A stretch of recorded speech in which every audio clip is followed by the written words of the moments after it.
Pathology of the digestive system. Let us know what are all the diseases associated to the digestive system. This section is divided based on the terms that describes the symptoms and the terms that describes the pathological conditions. The sentences following the definition use medical words that are familiar to us and often describes the etiology, that means cause of the illness and its treatments.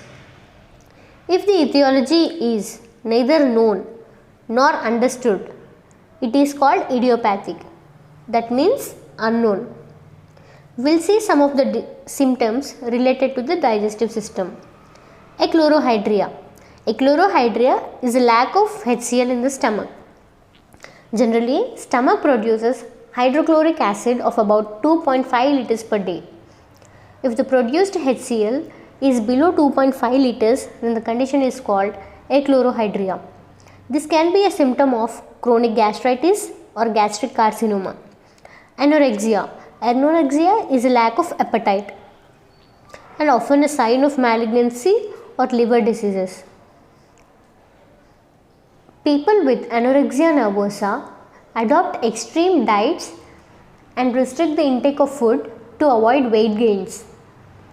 This anorexia nervosa is discussed along with a similar disorder called bulimia nervosa, where the people with bulimia nervosa binge to eat and then purge to lose weight. Ascites. Ascites is the abnormal accumulation of fluid in the stomach. This condition is previously called as dropsy. In this condition, the fluid from the bloodstream enters into the perineal cavity and gets accumulated. This can be a symptom of neoplasm or inflammatory disorders. Colic. Colic is an acute abdominal pain caused by the involuntary contractions of the intestinal muscles. Colic commonly occurring in the first 3 months of life. It can be due to excess swallowing of air, that is aerophagia, or overfeeding, or maybe due to allergy to milk or any other feeding problems. Constipation. As we all know, constipation is a difficult delayed elimination of feces. Here we can see the hard and dry stools are stagnated in the intestine and prevents the peristalsis movement. For this condition, we will use the laxatives. Laxatives are the substances which will loosen the stools and encourages the movement of elimination of feces. Diarrhea. Diarrhea is loose watery stools, where watery or bloody stools are the symptoms of inflammation or diseases of the gastrointestinal tract.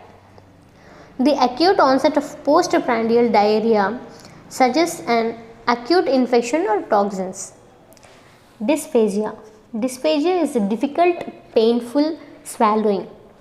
This can be due to movement problems in the esophagus or because of the tumors or swelling that blocks the passage of food.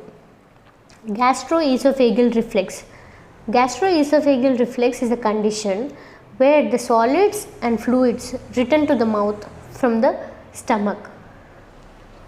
The food we take enters the stomach and returns to the esophagus along with the HCl in the stomach and causes a burning sensation called heartburn. This is due to the failure of cardiac sphincter. This can be a symptom of hiatal hernia. Hematochezia, bright red blood from the rectum. Hematochezia can appear associated with colonic tumors, ulcerative colitis and hemorrhoids. Jaundice. Jaundice is the most familiar condition to us. Jaundice is the accumulation of high levels of bilirubin in the blood, which will cause the yellow coloration of the skin and other tissues. This jaundice can occur in 3 major ways. The first and foremost one is the malfunction of liver cells. This is because the liver prevents combining bilirubin with the bile and obstruction of bile flow. The obstruction of bile flow will prevent bilirubin and bile from being excreted into the stomach. The third cause is excessive destruction of erythrocytes, which will cause the excess bilirubin in the blood. Let us see the pathological conditions of the oral cavity and teeth. Ophthalmostomatitis. Ophthalmostomatitis is in the inflammation of mouth with small ulcers.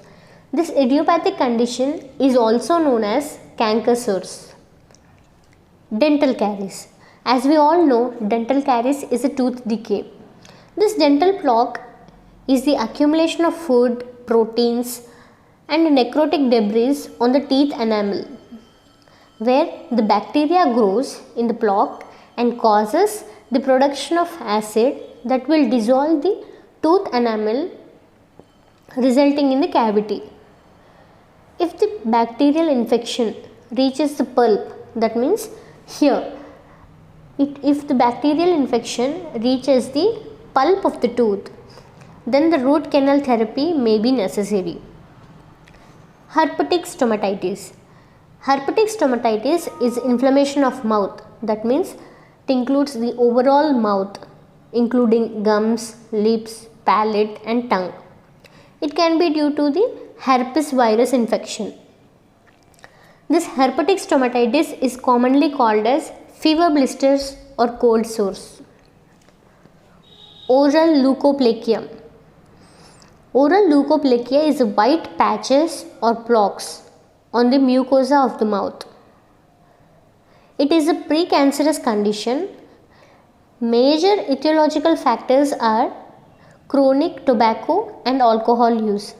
That means the cause for this oral leukoplakia is the chronic tobacco and alcohol use. Periodontal disease. Periodontal disease is inflammation and degeneration of gums, teeth and the surrounding bones.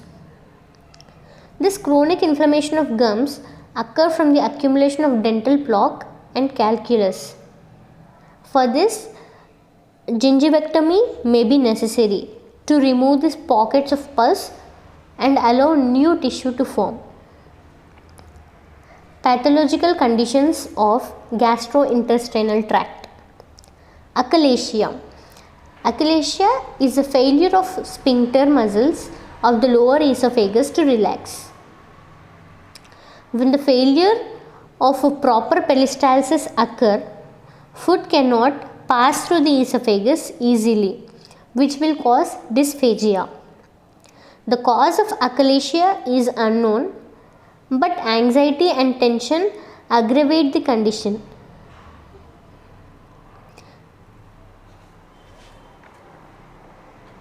Crohn's disease.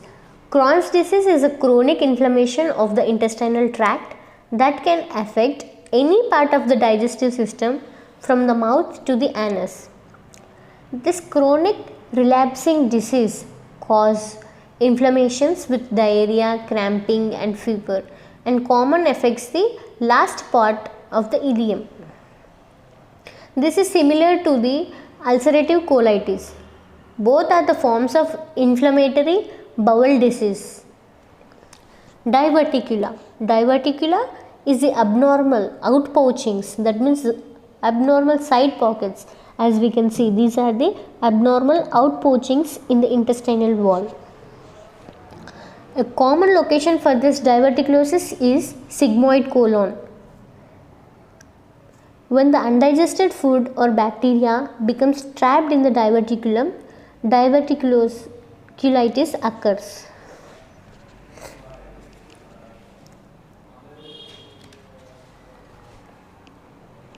Hernia. Hernia is a protrusion of an organ or a part through the muscle, normally containing it. There are 4 types of hernia. The first one is hiatal hernia. This hiatal hernia occurs when the upper part of the stomach protrudes through the esophageal opening in the diaphragm. Next, inguinal hernia. This inguinal hernia occurs when a small loop of bowel protrudes through a weak muscle in the groin region. Incisional hernia. Incisional hernia occurs at the site of incision or any other surgical scar.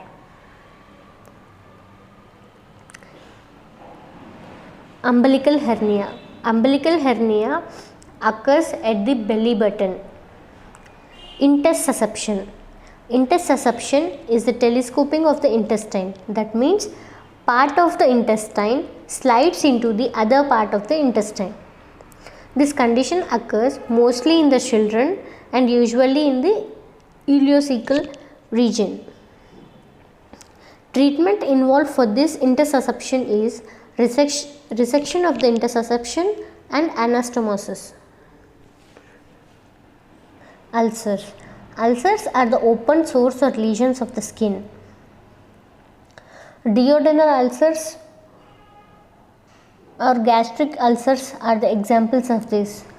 Duodenal ulcers are now thought to cause by a bacterium called Helicobacter pylori. Ulcerative colitis is a chronic inflammation of the colon with the presence of ulcers. This is an idiopathic, chronic, recurrent, diarrheal disease. Resection of diseased bowel with colostomy or ileostomy may be necessary. Volvulus.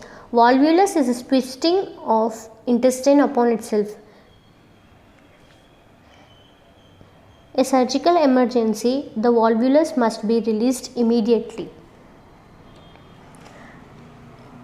Pathological conditions of liver, gallbladder and pancreas. Cirrhosis. Cirrhosis is a chronic disease of the liver with degeneration of liver cells. Alcoholism combined with malnutrition is a common etiological factor. Alcohol has a toxic effect on hepatocytes, causing fat cells to accumulate, followed by necrosis and fibrous scarring and discoloration.